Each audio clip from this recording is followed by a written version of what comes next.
Wala po bang plano ang Malacanang, especially ang Pangulong Marcos, na magpa-hair follicle test na siyang hinihingi po? Sino po in particular ang masasabi niyo sa akin na humihingi ng ganitong klaseng pag-test?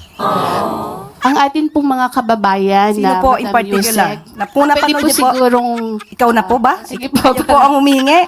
Okay. para po masabi lang ninyo na mayroong humihingi. Pero Hindi. marami po sa social media So- po kayo ay nagbabasa po sa SOCMED, Madam So, Yusek. isa ka nga sa humihingi.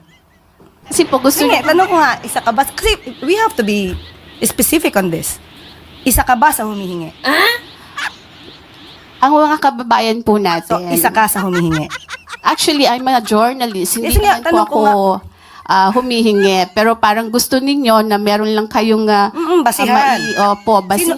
Sino nga po? As a journalist, gusto po namin na hindi fake news. Yun pong aming ibabalita sa taong bayan. Okay.